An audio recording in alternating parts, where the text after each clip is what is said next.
Welcome to the Vacation Races and Friends podcast, a podcast about events, travel, and the people who love both. Find more episodes at vacationraces.com.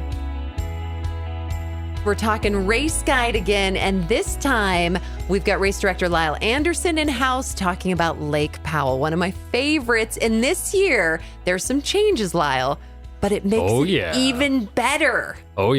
I love it. So we're going to get into Lake Powell and tell us, just out the gate, Lyle, what are the changes we're going to see? So this year we have a really exciting course for you guys to run. Unfortunately, due to COVID this year, there were some permitting restrictions with us finishing in the park. So we are actually going to be running all of it on trail this year, which is pretty epic for a lot of reasons. This is actually a course that we do for our Antelope Canyon Ultra, that we do for the half marathon portion for our Antelope Canyon Ultra, where we'll be starting at the Page Shore Amphitheater, which is a really cool venue for the event. I have to interrupt you, Lyle, because every time I go to Page, I run on this trail. Every time. This is the place where I run. I won't go run our half marathon course. I will go run Page Rim because it is that good. Yeah. And so I know that people are like, oh, this is plan B. No. This is amazing. It is. It's not sometimes like when you have a plan B course, it's kind of like, we compromised and like, this is the, the backup plan. And I mean, it is in this particular situation, but like, this is, if there's going to be a backup plan, like this is, and we've actually talked about just in our own office, making this like, should we just change the course to this one? Because it is great. It's such a beautiful trail system that we're going to get to run on. It's got some breathtaking views where you're actually overlooking Lake Powell and the surrounding area, the Vermilion Cliffs, and so you guys are really in for a good treat. It's a very runnable trail section, very hard packed dirt. There is some loose sand just getting from the starting area up on top of the mesa. But other than that, the trail around the mesa is top notch. It really is gorgeous. And you had said the views, and we had a piece of this Page Rim Trail in our original half marathon course. Yes. And it was a little piece of it, but really all of it is great. You even wrap around the Horseshoe Bend side and you get to go through the golf course section and you get to see some really beautiful places. Absolutely. On this trail. So I'm excited that it's there because this is where I run every time I go to Page. Yeah. And the other, I guess positive to it is like, because we're going to be starting and finishing in the same place, there won't be any need for shuttles this year. So you can essentially just drive right to the start finish area, and when you're done, your car will be there. So you don't have to mess around with it, which is always convenient. Which will make it really convenient and really nice for everybody. So we're excited about that. I love it. So it's going to be great. We have some different things that Vacation Races has done a really good job with this whole COVID-19 pandemic. We've had very successful races in 2020 up until this point. I mean, you're just coming off of the Zion Ultra that you just barely did this last week. Before that, it was Zion at night. Before that, we were out in the Smoky Mountains in Tennessee. You had Yellowstone earlier in August. We had Rocky Mountain at the very first part of August, end of July. So we've been able to put together some really successful events. And now with all of that under your belt, here we are at Lake Powell, which I think it's going to be great. Yeah. It always is a great time. I'm really excited about it. And again, just to kind of reiterate what Colleen and I said earlier, like this really, if there's going to be an alternate course for us to run, like we really can't go wrong with this one. No, so. You're not going to go wrong. And if you're worried about trail, you're like, I'm a road runner. This is not technical trail. This is not stuff no trail shoes necessary for this one. No, this is. It's not a lot of climbing. There's not a lot of elevation change. It really is not. It's kind of like a trail runner's dream where you get the benefit of being on the dirt without having to deal with the technical nature that comes with other things. Like if you were to go do Antelope Canyon or something like that you're going to, run into there. Not here, not on Page. And if you're not a trail runner, you may be converted into one after running this one. So. You just might. You just might. And we have amazing ultras that you can come and do as well in trail half marathons. So let's kind of get into the nuts and bolts of the schedule and what things are going to look like starting on Friday in in Page, we're going to have our bib pickup, but it's going to look a little bit different than normal. Yeah. So if you've come and ran any of our races post-COVID this year, it'll be very similar to what we've done at those events where we're going to have a drive-up bib pickup. It'll be at that same Page Shore Amphitheater area where we will be starting and finishing the race. So you'll be able to get really familiar with where you're going to be having to arrive and park on race morning. But basically, we're just going to be in that parking lot there at the Page Shore Amphitheater on Friday from 11 to 6. And you can just stay in your car. There's not even any reason for you to get out of your car. You can pull right up to where we'll be handing out bibs and race shirts. We'll also have the merchandise tent set up there at the end of the parking lot. So as you circle through, you can pick up your bib and your race shirt. And then before you leave, if you want to stop and check out the race merchandise, you are welcome to do that. And the drive-thru has been really successful. Yeah. I mean, we've now done it a few times. Yeah. And it's actually really convenient. We're able to get people through pretty quickly. Our team's doing a really good job. You kind of watch it flow and you're like, we should do this more often. Yeah. It's really funny. At the Zion Ultra this last weekend, I had several people coming up to me as they were just like in their car. And I think I never saw the cars backed up more than maybe 10 cars. Yeah. Like I never even saw the cars backed up around the corner, which was really great. But several people, as they were pulling up, they're like, wow, I'm really impressed at how efficient this is running. Yeah. It's like, It works You really. just show up, get your bib and your shirt, and you can move on. Of course, we're missing out on some of the fun aspects of having the expo and sponsors there. And the fun, exciting nature that the expo brings. But, hopefully we'll be back to that sooner than later. But for the time being, we're able to put on these events, and these are some of the workarounds that we've had to come up with to be able to do that. And so, like I said, though, from 11 to 6, we'll have those bibs available for you starting at 11. We won't be set up and ready anytime before that. So if you show up prior to 11, hoping to get in there sooner, you're hoping to sneak in. We're not going to be able to have that. We won't be able to help you until 11 o'clock. That's the time that we've kind of set to make sure that we're all ready by. So. But we'll get you in and through. And let's talk a little, just when we're talking about time, Page is on Arizona time. Exactly. Arizona does not recognize daylight savings time. Yeah. So they're the same as California now. They're on Pacific time right now. So yeah. The best thing that I could recommend for everybody coming to this race is to manually put your phone on Pacific time, because the problem with Page is it's right on the state line, basically. It's right on the border. Between Arizona and Utah. And so there's our original course finishes in Utah. Yeah, it's true. Yeah, the original course finishes in the State Line Marina, which is in Utah. But because there's towers in Utah that your cell phone's going to be bouncing signal off of, and there's towers in Arizona, your phone will just bounce back and forth between the two. And so whenever I go to this race, always manually put your phone on Pacific time, and that way you won't have to worry about your alarm not going off on race morning. I've heard it too many times where it happens a lot at this race, and way too often. And if you have an iPhone, I have an iPhone, you can go in and there is an actual button that says to hold the time, like not to set it automatically. That's what you want to do. Yep. So if you have an Android or something, just try to take off that automatic time zone so that you can set it, because it will cause a problem at this race. Yeah. For sure, it will cause a problem. Yeah. And then you'll just be confused which time zone you're on, because like I said, it'll switch back and forth, and so you'll look at your phone and think, oh, it's this time, when actually it's bouncing off of one of the other towers. So we're going to stay on Arizona time. That's probably the most critical piece of information that you can know going into this race. Is that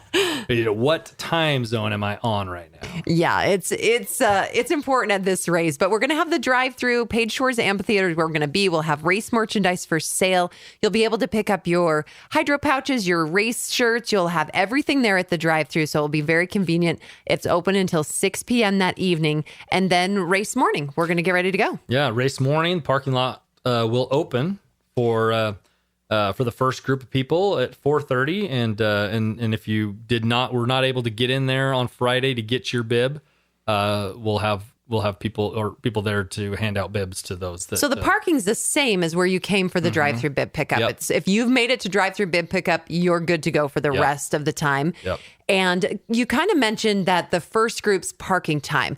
Before we get too far into this, explain how this rolling start's going to work here at Lake Powell. Yeah, very good question. So to try and, because we are putting everybody onto a narrow single track trail. This Page Rim Trail, it's a beautiful trail, but it's single track.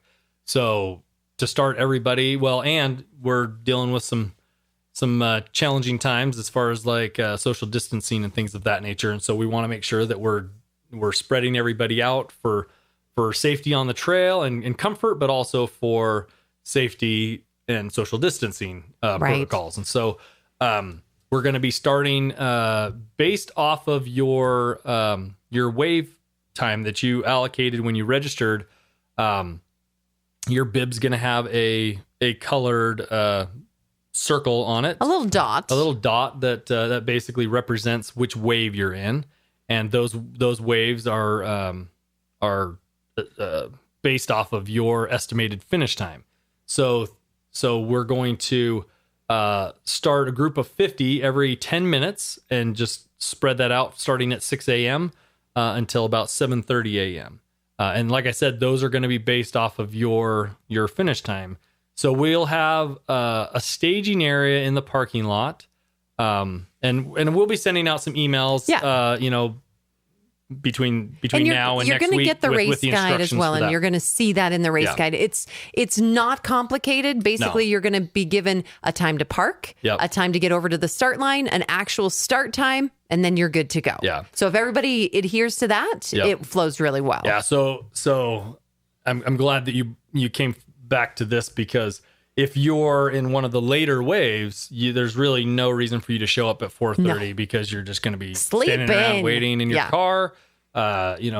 Just wait and come. At the time that's, like Colleen said, we have a recommended time for you to arrive to park based on which wave you're in, and that'll all be in the race guide. And like I said, we'll be emailing those out between now and race day. And some people who are worried about, I'm worried about cutoffs and things like that, we've actually taken that into consideration, and those waves account for that. So even if your finish time is projected between 3:30 and 4, we've accounted for that in this whole thing. So don't worry about it. Just go by that. What happens is we can't have everybody say, well, I'm just going to go in the first wave. Yeah. Well, that defeats everything we're trying to do as far as social distancing and keeping people spread out on the trail. So please maintain that, the wave that you have assigned to you. Yeah. And it's not something that, we want to be super strict and have to police. Sure.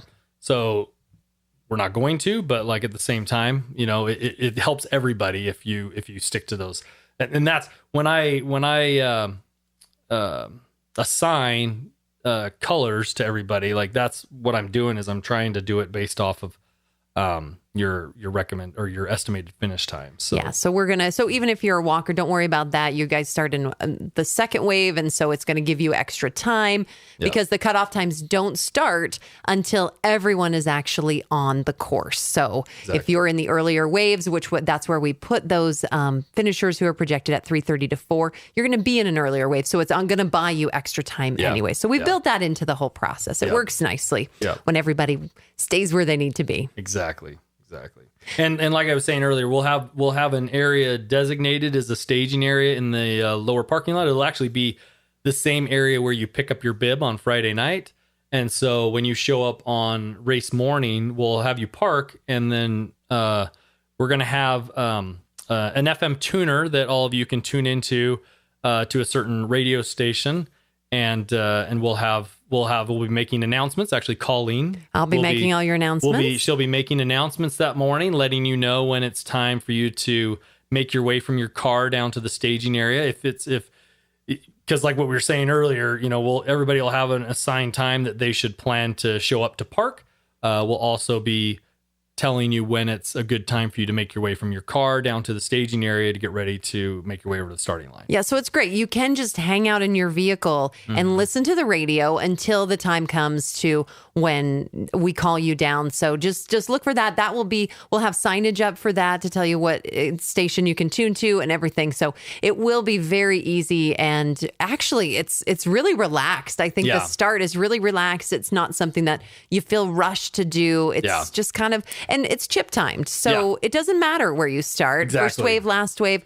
We're not going to do an awards ceremony, an in-person awards ceremony. So there's not that rush to be the first one to the line. Correct. Yeah. Well, all finish times are going to be based off of chip time. So whatever time you start is when your time is actually going to begin. So if you're not like in that first group at 6:00 and you're worried about it, like, don't worry about it. It's all going to work out. It's all going to work out in the end. And one thing that's actually really cool about this particular starting line, so the Page Shore Amphitheater is right next to the Navajo Heritage Center, which is a really cool area that they do a lot of cultural presentations and explain a lot of the history of the Navajo people. And they have some primitive hogan dwellings there.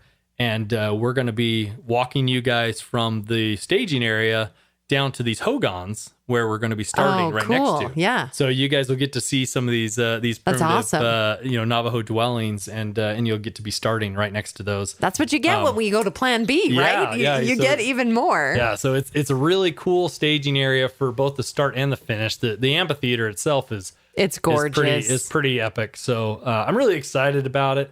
Again, all this information is going to be explained in a lot more detail in the race guide. So when we get that sent out to you guys, hopefully you'll be able to study it, because it's always recommended to read through the race guide and become as familiar with everything race day related as you can, and also race the day before race day, so that you've got all those important details figured out. We got them all hammered out. And so you will get that race guide.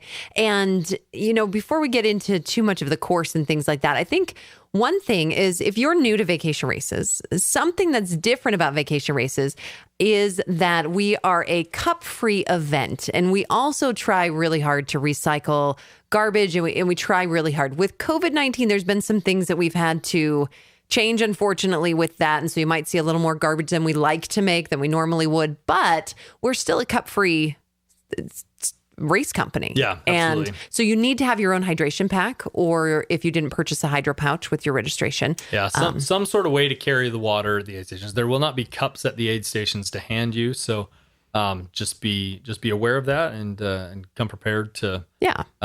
It's just a little bit unique to vacation races, but it works out so well. And I think people really grow to love that part about vacation races. Yeah, for sure. So we have implemented a few really cool new features this year, just to keep everything really clean. Yeah, really clean. One thing that we've done at our aid stations. So we've always had this manifold system with our aid stations, where the coolers are kind of daisy chained together, and we have several ultra spouts, connected. The way that Lyle always told me this worked was like a toilet, Colleen. It works like a toilet. Flushes like a toilet, and the water comes out. Yeah, the water comes out. It's great. And it all just equalizes. Anyways, you'll see when you get there if you haven't ran with us before. But one thing that we've done this year, so this is the ultra spouts. It's just a single hand action. You just tap it, and the water comes out and fills your hydro pouch very quickly, which is great. But this year we've actually bought some pedals that we can put on those ultra spouts. So now you can just step on it and fill your hydro totally pouch. hands-free. So it's totally hands-free. You don't actually have to touch anything that anybody else's hand has touched.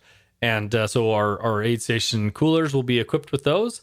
What about our volunteers and staff who will be working? What precautions are we taking to keep them safe, and how are they keeping everybody else safe? Yeah, all the volunteers and staff will be wearing masks, and anybody working at the aid stations we'll make sure that their hands are gloved as well, so that we're not being as safe as possible. Exactly. And if you aren't feeling well, we ask that you don't come. I think that's probably the bottom line is our staff. We ask that of them, and we ask that of you as well. If you're not feeling well, we'll take care of you. Yeah, that's a really good point to bring up. Ultimately, we all need to just do our part to make sure that not only we're being safe and careful, but that we're looking out for other people's well-being as well, and not not even so much the running community, but the local community of Page, Arizona. We don't want, they're very gracious to let us come and run in their beautiful part of the world. And we want to make sure that we And the Navajo negligent. Nation has been hit hard by COVID-19. Absolutely. And you may see some of those businesses still shut down at this point because the Navajo Nation was hit very hard with COVID-19. And so we want to do everything we can to keep them safe and not to bring anything unnecessary to their area. So everybody do their part. Some masks required, Lyle. Where are we at with masks on that? No, we're not requiring anybody to wear masks during the race. Again, it is recommended to wear masks whenever you're around groups. So even though I'm not going to require it, I definitely recommend wearing masks. It's good to have on you when we're staging everybody in the morning. We're going to try and keep everybody as socially distanced as we can in the staging area. But again, we're gathering for a race start, so it's definitely recommended for those that are running to have a mask for that portion. But once you start running, it's not expected of you to wear a mask. I know I see that question from runners all the time because there are different states that have different requirements or different cities, but no, it's not required of you when you're running to do that. Just, using good judgment and common sense. And that's what we're just asking for. So we're going to keep everybody really safe out there. So as we're talking about aid stations, Lyle, how many aid stations do we have on this course? So we have 6 physical aid stations, but 7 that you're going to be passing opportunities through. Should we say? Yes, exactly. It's gonna be awesome. We have the first one you're gonna be hitting like a mile and a half in. It's right as you get up on top of the mesa. So there's gonna be a little bit of a climb to get up there. So we'll have an aid station set up for you there, and that aid station you're actually gonna hit twice. You're gonna hit that at 1.5. You're gonna hit that at 1.5 miles in, and then also at 11.8. And that will serve drop back down as your gear drop as well. If you clothing drop. Clothing drop. If you had any clothing, if you started with a long sleeve off that you wanted to drop, that's the place where you can do that. And quite honestly, that would probably be the perfect time to get rid of it because you're going to be. You probably aren't going to need it. We've had great weather here in the desert Southwest lately. The mornings are perfectly cool. I'm not going to say cold because they're not cold. And it's just been really, really nice. So you should be really comfortable. Yeah. So that's going to be the first one. The second one, you're going to hit right as you're hitting that really scenic portion of the trail that Colleen was talking about earlier. I love it. This is going to be a pretty difficult location for us to access with a vehicle. So we're just going to put a water. It's called a water monster. It's just a big 250-gallon tank that holds water. But it's going to be at mile 4.95, so almost 5 miles into the race. And we're going to have some water there for you, just to make sure that you've got plenty to get you around to the next aid station, which is you're going to be right up above, Lake Powell. Like the water, it's right there. You can see that whole way to Antelope Canyon. You can see, the Antelope Marina out in the distance. Yeah, it's honestly every time I run this, it's the portion of the trail that I'm stopping very often to take lots of pictures. For sure. So you're going to love it. That's, like I said, that's about mile 5. It's just going to be water only at that one. And then after you circle around that little loop, it's a little loop basically. And you'll come back to our next aid station, which is mile 7.4. And that's going to be a full service aid station, meaning we're going to have cut up bananas and oranges at that aid station. All aid stations, except for the one at mile 5, which is just water, we're going to have water, gnarly, and honey stinger gels.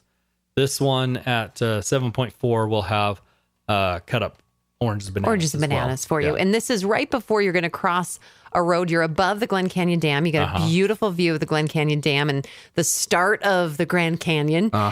You get a great view there, and then you're just going to cross a road that barely has any traffic on it. And hit another beautiful section coming into more of the downtown area of Page. Correct. Yeah. And then you'll just be there was a really interesting movie that came out several years ago. I don't even know when it came out, but it was called Evolution.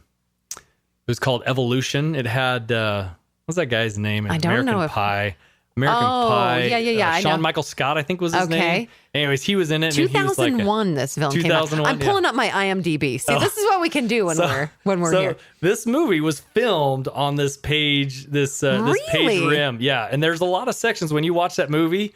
I mean, this was in 2001, so it's changed a lot since then. But if you haven't seen this, I feel like I need to watch it. So you need to watch it because it's a comedy sci-fi. It's only PG-13, so it's fairly family friendly. And Orlando Jones, Julianne Moore, David Duchovny's in it. David Duchovny's in it. I mean, this looks pretty good. It's a very good one. Anyways, the whole premise of the movie is this meteorite hits the Earth right here, and these little organisms just like evolve like within. My gosh, Ty Burrell, Dan Aykroyd is in this. We have Ashley Clark.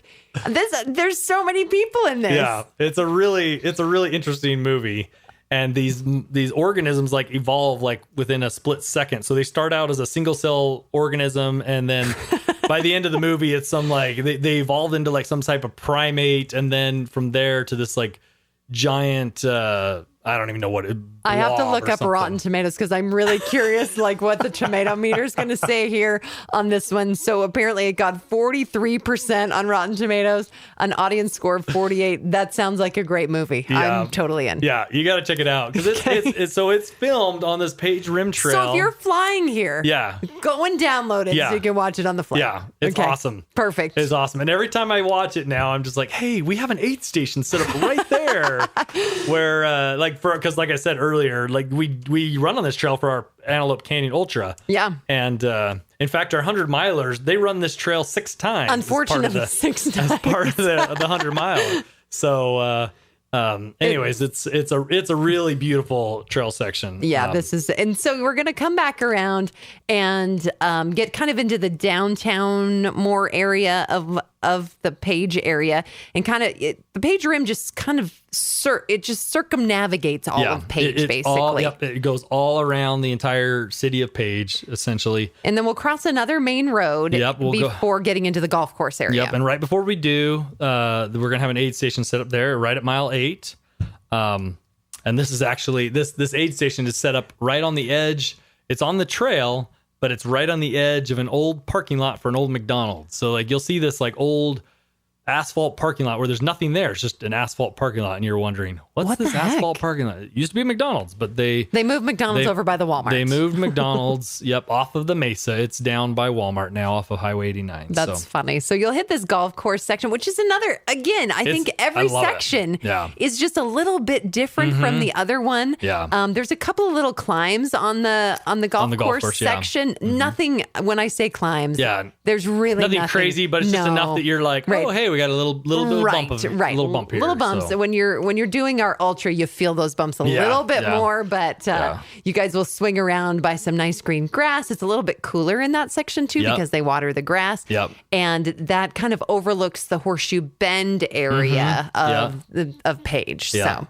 And then you'll come to the next aid station, which is going to be at mile 10, and this is actually just right behind the Page City Library. So right after you cross the road on South Lake Powell Boulevard, you'll come to the mile 10 aid station, and again, like Colleen said, this is just another pretty epic trail section. Mm-hmm. There's it's kind of got some really unique. I'm not even gonna say wooded areas, but like some like tamaracks. Right, exactly. You kind of get in these larger bushes where you're down in there. It's pretty cool, and it's got its own, like, this whole trail system has. If we haven't convinced you that this is our favorite place to run, I don't know what will. I literally know every mile. Go watch Evolution. You can see for yourself how cool this is. Boy, so we'll come to that, and then we're almost at the finish line. We're going to cross over Copper Mine, which is on the way to the amphitheater, and there's going to be another aid station there. Yep. So this will be the mile 11 aid station, which we're going to have oranges, bananas cut up at this aid station as well. And then from there, you've just got 0.8 miles to the last aid station, the same one that you came to first for the 1.5, right? Yep. And so you'll hit that one, and then from there, you just got a nice little. You get to run down that hill that you get down to climb the Mesa, up. So then you get to go climb down off of the Mesa. Is that a little bit sandy on that side? Yeah, it's going to be a little sandy. So between there and the finish line, you'll have some pockets of pretty soft sand that you'll have to run through. Pretty typical for this area. Like Colleen said, it's pretty typical. It's the rest of the trail is all hard packed dirt. Yes. Very easy running surface. Like we said earlier, like you don't need trail shoes to run on this. And soft sand's the best to run down. Yes, and soft sand can be fun.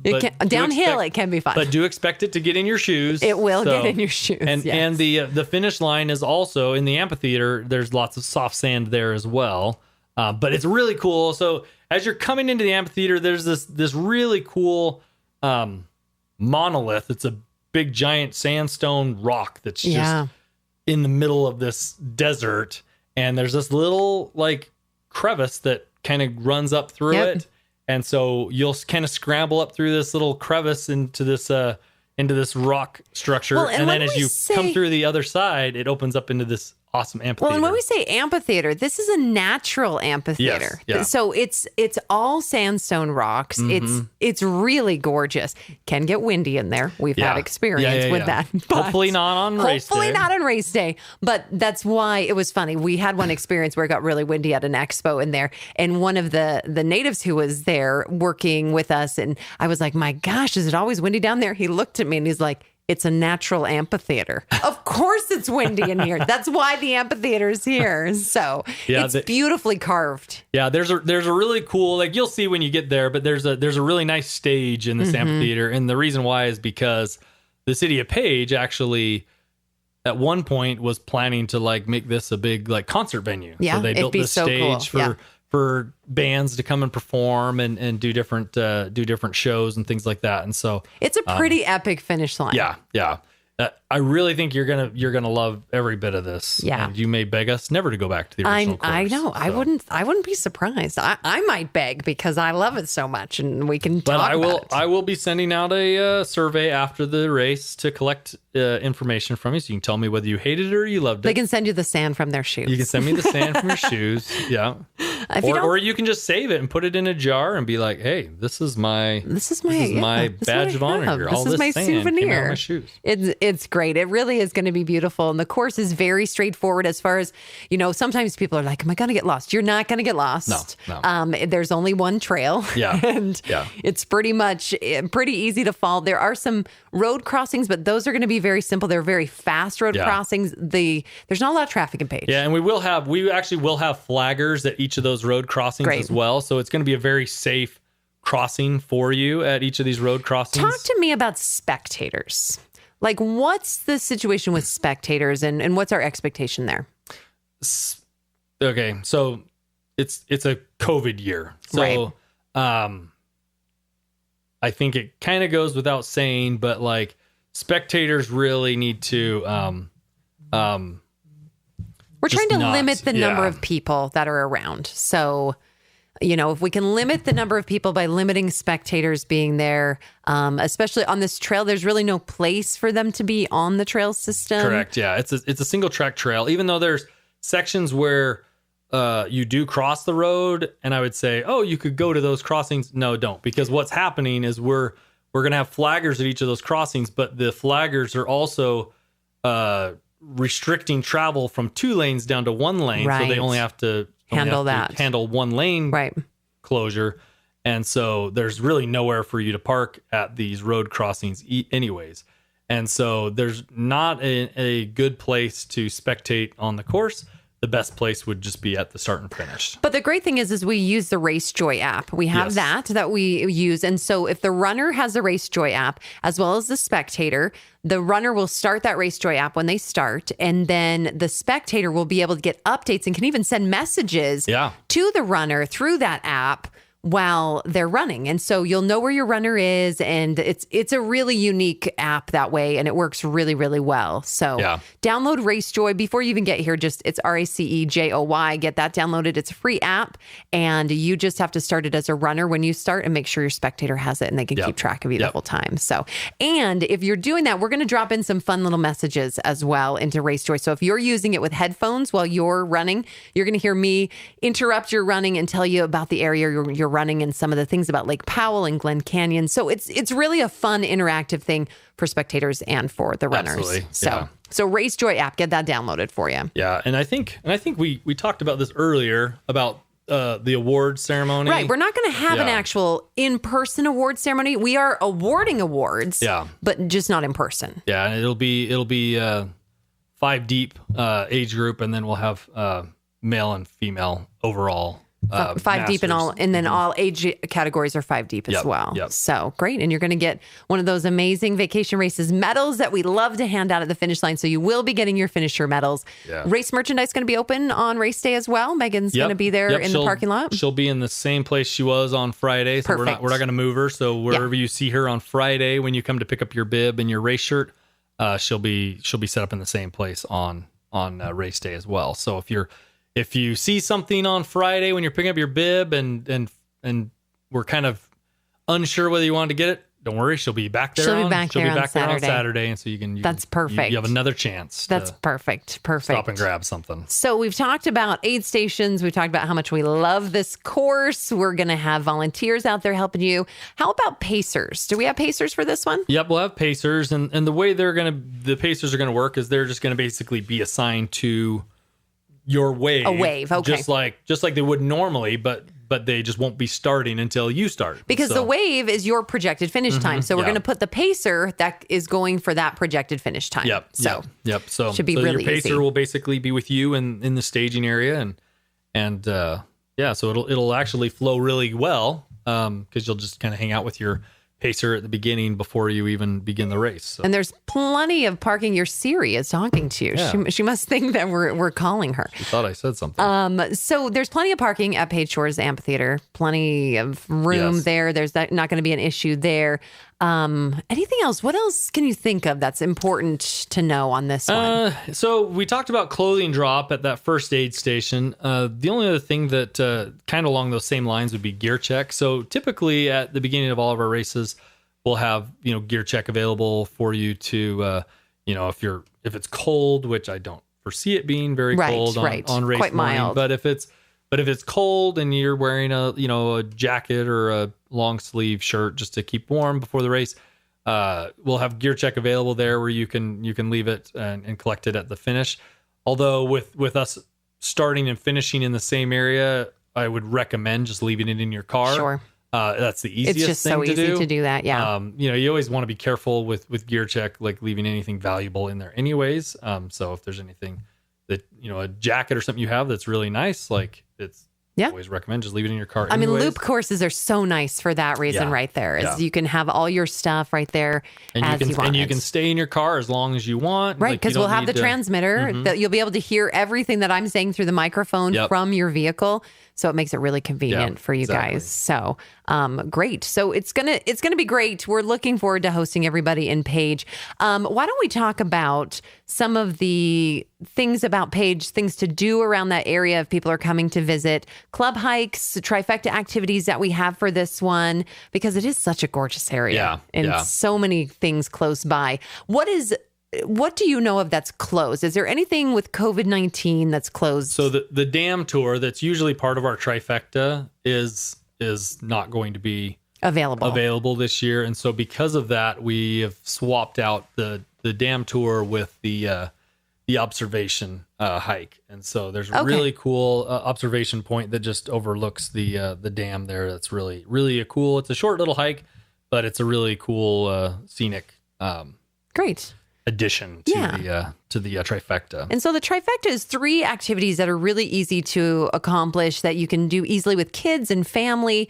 One of them is, like Lyle said, to visit the dam from this overlook that you can see right down the dam. It's really cool. And then Horseshoe Bend, going out there. They've if you haven't been there for a little while, they've redone their parking lot out there. They've redone the whole trail out there. I think it's like ADA accessible now. Yeah, it is. So you used to have to climb up the really sandy mountain and then down the sandy mountain, and they've cut a whole new trail over there. So Horseshoe Bend is even easier to get to, and that's one in our trifecta, and that's managed by the National Park Service. It's not on Navajo land, so it is open still. Yeah, it borders right there. It just hugs it. Borders there. And then you can go swim in the lake. The water temperatures are great this time of year at Lake Powell. Yeah, we've been unseasonably warm. We have been. So you can go and dip your toes in the lake, bring some paddle boards down there. There's plenty of rental places around. Lots of fun stuff on the trifecta. And then for our club hikes for this one, they're a little unique. Our Rainbow Club it encourages you to go out to Rainbow Bridge, which is an on-water destination. Yeah. You got to rent a boat or take a tour boat. Take a tour boat out there, and it's a pretty long ride on the boat. On the tour boat, I think it's about 3 hours. Yeah, but it's a great way to see the lake. It really is. It really is an amazing lake, and when you get on those boats and just drive up the lake, it's so different. Lake Powell's so beautiful from, like our finish line that we normally have right there at State Line. It's so beautiful just to see, but it's a whole different ball game. Yeah, when you actually drive up the main waterway. So if you have any chance to get out on the lake, just do it. If this is one of the only times you think you'll be to Lake Powell, or if you've never been on the water, my kids have taken the tour boat out and they've loved it. If you can go rent Waweep Marina, you can rent boats, private boats, and you can just take those out in the lake as well. Yeah. I mean, there's gas stations out in the lake. I mean, it's just, it's kind of a whole community unto itself. It's like Waterworld. If we're going to talk movies, it's like Waterworld. Except for you're surrounded by land instead of by water. That's true, without all the fighting and Kevin Costner and things like that. So we've got Rainbow Bridge. You can go out and see that. We're just talking about all the bad movies today, Lyle. We could do it all day long. We could. And then our last club hike is Antelope Canyon. So tell me about the status of the Antelope Canyon club hike. Is that open? No, they're not. Okay. They're not doing tours. It's like I said earlier. It's on Navajo land, and right now they are not open to tourism at all. Yeah. So you're not going to find access to Antelope Canyon that way. Though, if you go to the marina, the Antelope Marina, and you go and rent some kayaks and some paddle boards, you can actually paddle up into Antelope Canyon pretty darn far without permits. Yeah, you got to go. That. Yeah, you got to go to the Antelope Marina though. You have to go to the Antelope Marina to get up there. Don't start from Waweep. Yeah, it's going to be a really long row, and you're going to get mowed over by all the houseboats, all the tour boats. Yeah, so don't do that. But there is some water access, not all the way up into this portion of Antelope Canyon, but you can actually kayak up in there, and it's. We've had some of our pacers who did that last year, and it really looks like a beautiful thing. But so that one's closed. So you've got the Rainbow Club, you've got the trifecta activities that you can do as well, and it's just a great area. Really pretty. You're really close to the Grand Canyon. If you wanted to swing over, just make a day of it. You could go right up onto North Kaibab and go check out the north rim of the Grand Canyon. Well, that's the easiest. You're closest to the north side, but it's not that far. No. I mean, go through Cameron and you'll be 4 hours maybe to the south rim. About 4-ish hours to get to the south rim, and so the views from the south rim are a little bit more grand. Yes. You're definitely gonna get more of that Grand Canyon, Canyon, feel on the south rim, but the north rim is beautiful. It is beautiful. Well. There's some great things there. So some fun activities we've got. These will all be in the race guide as well. I'm just excited. I've always loved Lake Powell, Lyle, because it used to be kind of our season closer. Yeah. It's not, it hasn't been in the past few years, but it's always been, it's close to where we, are home, and it's always just been that really home race for me. Yeah. I've always really been attached to this race. And it's always just had a very, fun vibe to it. Like great weather. I mean, we generally get really great weather. We've had some overcast years, but it's pretty mild that time of year. And so it really is. When people ask me, they're like, what's your favorite vacation races event? What's your favorite one? Lake Powell's always on that list. Yeah. I have like a top 3. Lake Powell is always on there because it is so, it's a special place to be. It's the owner, Salem Stanley. It's his favorite race of all of them. Yeah. It's a toss up for me with a lot of them. It really is. They're really all so unique and different from each other too, that I don't know that I could ever say that. It's like your children, favorite, right? Like, how do you pick which one's your favorite? Yeah, it's tough. It really is tough. All right, Lyle, before we get out of here, anything else that you think of that we need to know about this Lake Powell Half Marathon? No, not really. Nothing that we haven't really gone over. I think the most important thing is to just come and have fun. Like, it's a beautiful area, and just like any of our races, there's plenty to do, and you're in a beautiful part of the world. Just enjoy it and just relax and just we'll take care of everything else. Just come and enjoy your experience. Yeah, that's it. All right, I'm going to put you on the spot now. You ready? Okay. I did this to Dane. He failed miserably. Oh boy, he failed miserably. Now you got me nervous. No, you're gonna crush this one. I know you are.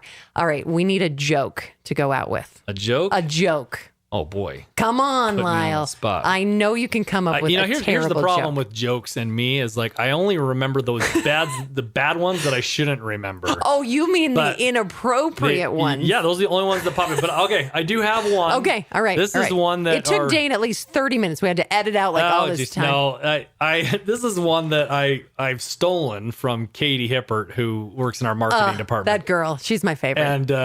And I'm probably not going to say it nearly as well as Katie did, but like it's one I've actually thought was really funny, and so I've told a lot of people. So, what is a pirate's favorite letter? R. You think it'd be R, but it'd be the C. R R R. Okay, that's pretty good. Yeah, that's pretty good. That's pretty good. That's pretty good. All right, we'll go out on thanks, that. Thanks, Katie. I stole that one again and used it. No, we love it, and we love Katie. We love our marketing team. We have amazing staff. We have amazing people, especially you guys who come and run with us all the time. Thank you so much for trusting us with your race experience here at Vacation Races, and we will see you next time on the Vacation Races podcast. You've been listening to the Vacation Races and Friends podcast. We'd love your feedback. Email podcast@vacationraces.com with comments, concerns, or stories you'd love to share. Make sure to watch for more episodes coming soon to vacationraces.com. This episode was directed by Robin Rogers and produced by Colleen Rue in the Festival Sounds studio. For information about music licensing, contact Dane at vacationraces.com.